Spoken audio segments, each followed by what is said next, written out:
those that will lead through digital. Where we are in our current journey in financial services in Nigeria, and there are opportunities that we believe digital is best positioned to harness. At both ends of that spectrum, there is a lot of money to be made for the banks, and there's a lot of value to be created for the consumers. Digital is not something that people need to think about. I think that digital is the way that we are working, is the way that we are doing businesses. We have 30.6 million bank customers, individuals based on BVN. Only 3.5 million of them use cards in shops a month. So potentially there are another 27 million of them that you should be focusing on. Specifically, leading through digital means in the effort to reach a very large number of potential consumers of banking services, I'm talking 35 million customers, we need to refine and reshape our approach to market and our engagement models. And in many cases, that means being almost entirely digital in the way that we do this. It's impossible to reach that sheer number and scale of potential customers by doing things in the traditional old way. Obviously, it's been a pleasure being on the panel. If there's one thing that government should do, I think riding on the fact that Nigeria has moved up significantly on the ease of doing business ranking, it just creates an opportunity for the Nigerian government and the regulator, the central bank, to come and say, wow, we're open for business. We're ready to support fintechs. We're ready to support innovation.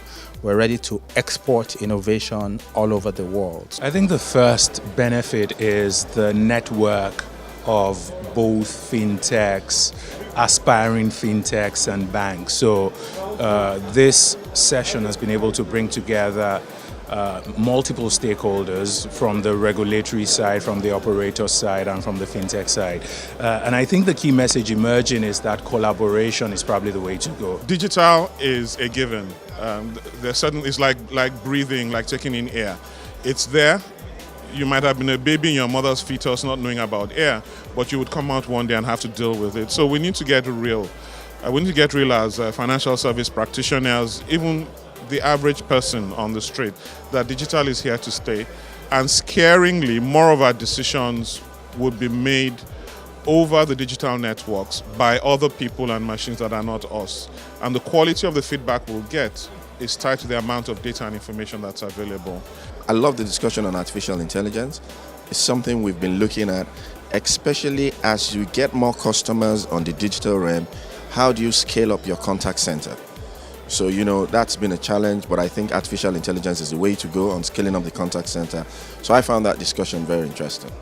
Excellent feedback on fintech, the use of APIs, and the need for a framework for actually using some of those initiatives across the industry.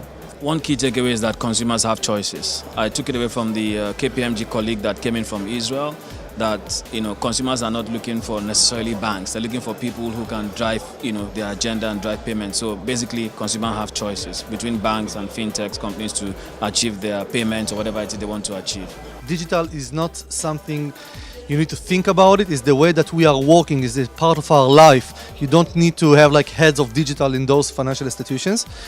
It's the way that financial institutions are doing business with their customers. And I said that I think that financial institutions need to make sure that they have 4 big pillars in their overall vision. One is a very curated, structured strategy. What kind of business value they want to provide their customers. And it's all about management support and attention and structured processes going down. Second thing is the organizational structure that will help to actually execute that. Having the right people with the right passion about it. The third thing is having the right processes within the organization, even parallel processes. We are seeing all sorts of financial institutions building challenger sub-brand digital banks with a much easier speedboats. So you can do it in all sorts of ways. And the fourth thing, which is the most important one, is to make sure that you have the supportive infrastructure, not a spaghetti infrastructure, a lasagna infrastructure. plug and play, not plug and pray technology that will help you to become much more flexible, nimble, and agile, and to support your business strategy. I think the key takeaway from me is one, the need for everybody to collaborate and work together to forge through challenges and also to reap opportunities. There's obviously a very clear case for stronger partnerships between banks and fintechs. So there's a lot that's going on in that realm that is really going to yield fantastic fruit. And we're really excited to see all that progress. Digital is already playing a significant part in growing the economy. And going forward, we believe that digital will play an even more important role in social and economic development, in Nigeria and of course Africa at large. That's the primary reason why we're doing this.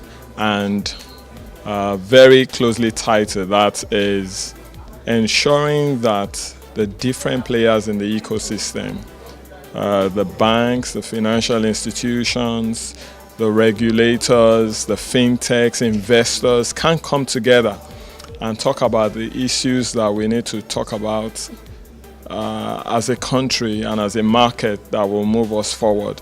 So, those two things, very important, the social and economic benefits and ensuring that we bring together the entire ecosystem and we're having an inclusive discussion on how this is going to move our country and our market forward.